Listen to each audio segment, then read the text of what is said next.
Good morning everyone. Myself Suresh Kumar S, working as an associate professor in the Department of Mechanical Engineering, ATV College of Engineering, Mysore. So I'm handling design lab. Now I'm going to explain the experiment called balancing of rotating masses. So before going for that experiment, first I'm going to explain brief theory about balancing of rotating masses. See, every rotating parts in the mechanical engineering has to be balanced properly.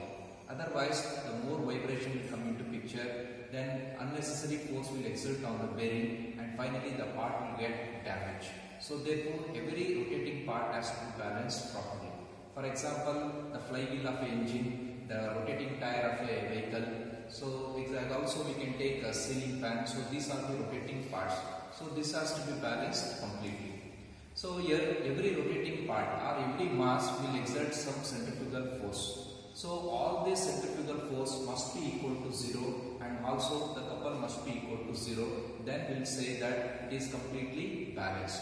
So first I will go with the static balancing. So static balancing is nothing but sum of centrifugal force must be equal to 0.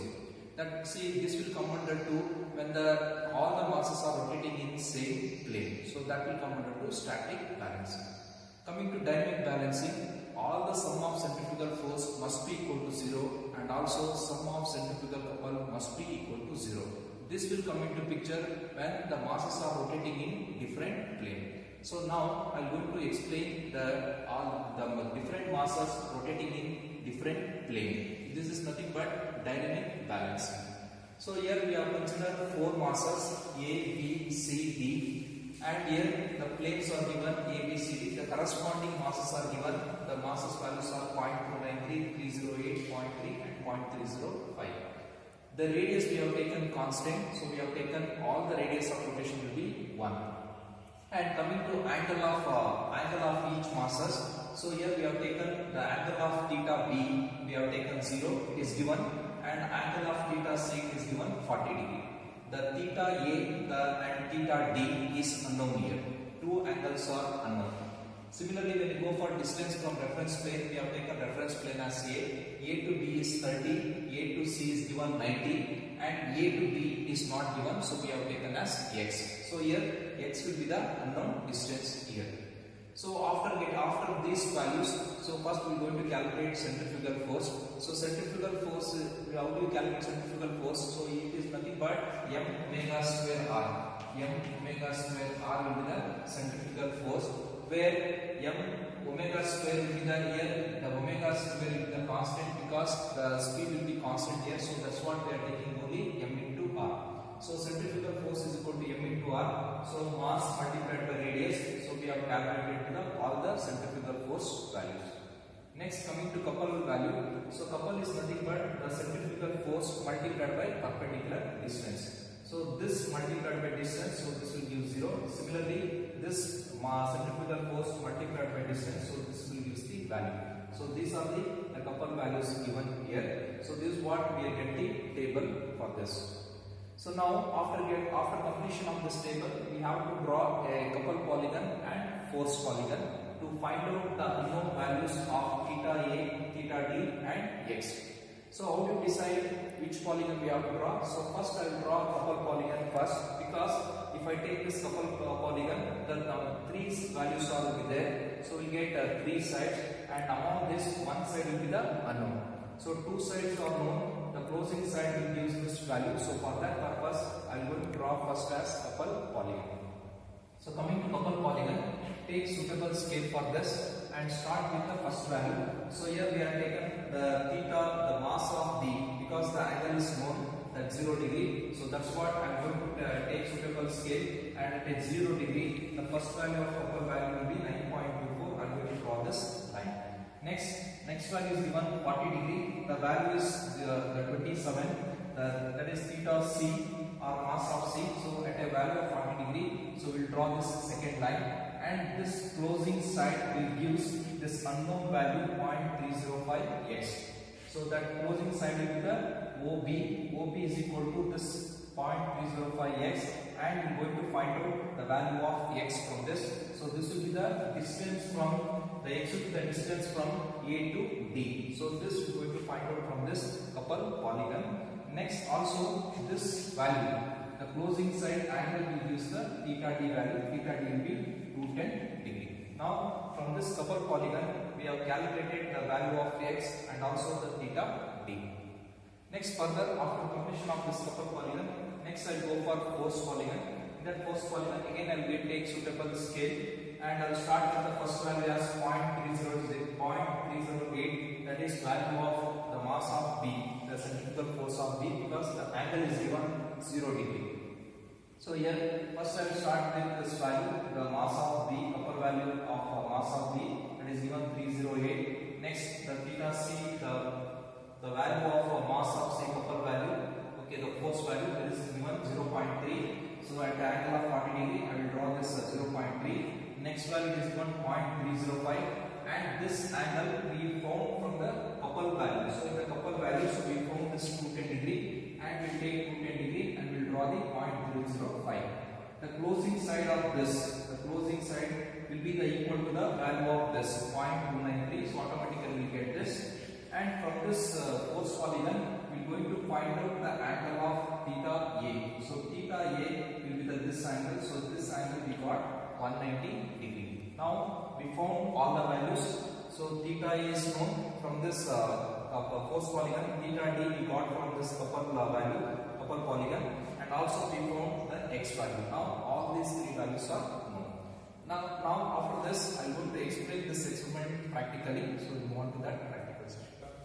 Now we are going to demonstrate this balancing of rotating mass. This is the equipment used to balance rotating masses.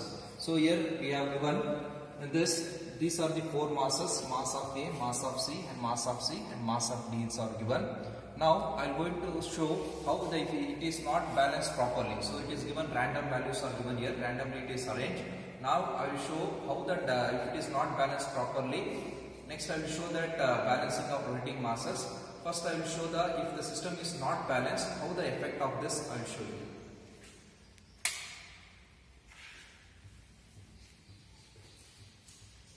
So actually this system is not balanced properly. We will show that. We will see what is the effect of this.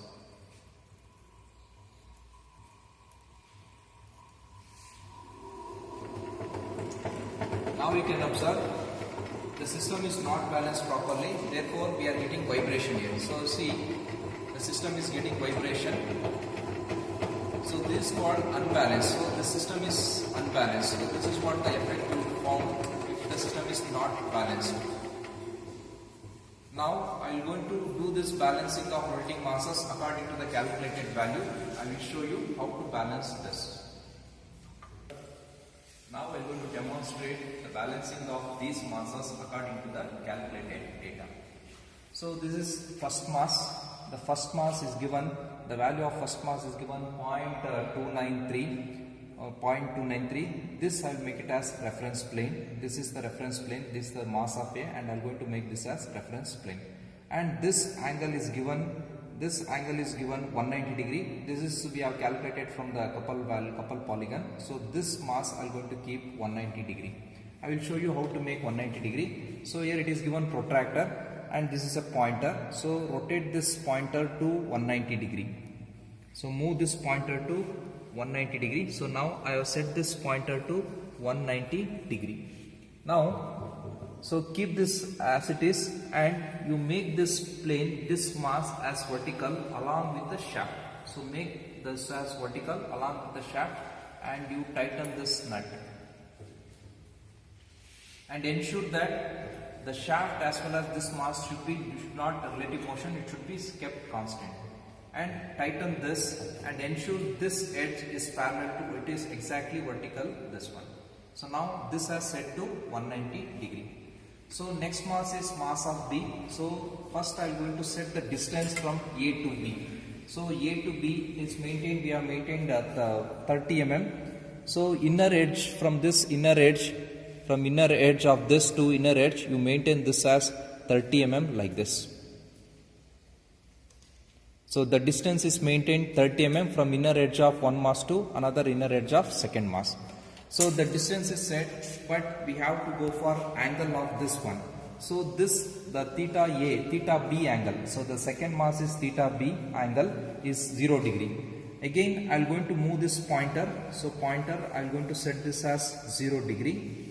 So now pointer is set to 0 degree, and along with the shaft, so here I will make this as vertical. So the pointer is kept 0 degree, and this shaft along with this mass we have kept as 0 degree, and I'm going to tighten this.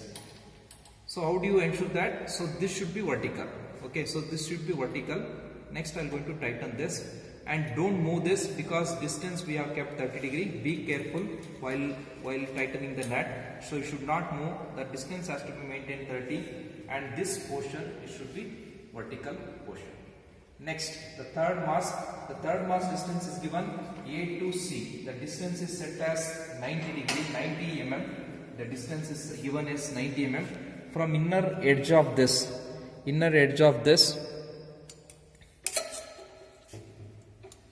So 90 mm.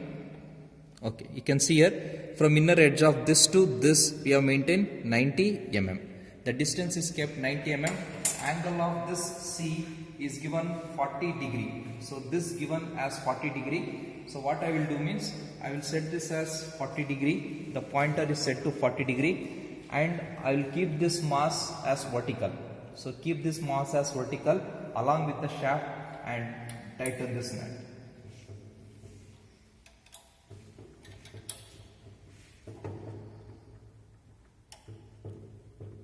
Now the distance from this to this we have maintained what 90 mm, and angle is we have set to 40 degree. So that is given already, the angle is given, so we have set to 40 degree. Next, final mass, this distance is given. So from A to this distance, A to D distance we have calculated from the calculation, that is 116 mm. So I will maintain this as 116. Inner edge of this mass to this is we have set to 116 mm. So now I kept this as 116 mm. The distance is set.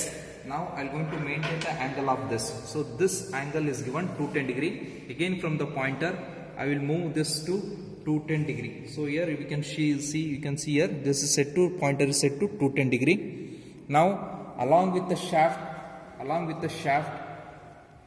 don't move this mass. So because distance will going to vary, be careful and make vertical. This as make vertical. Along with the shaft I will hold this and I will make this mass as vertical. So this mass I will make it as vertical. Now you can see all these four masses we have set distance and we have set angle of each one. So this is what we have set for different angle.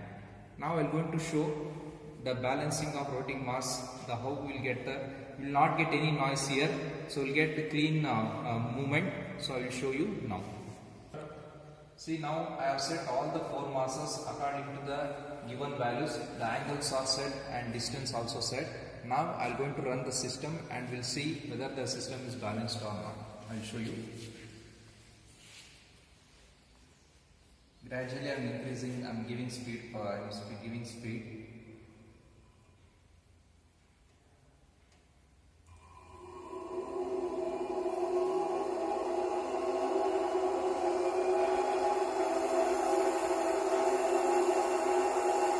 Now you can see there is no vibration. This is called the complete dynamic balance. So we have said the system is, there is no vibration on this system. So this is what the balancing of rotating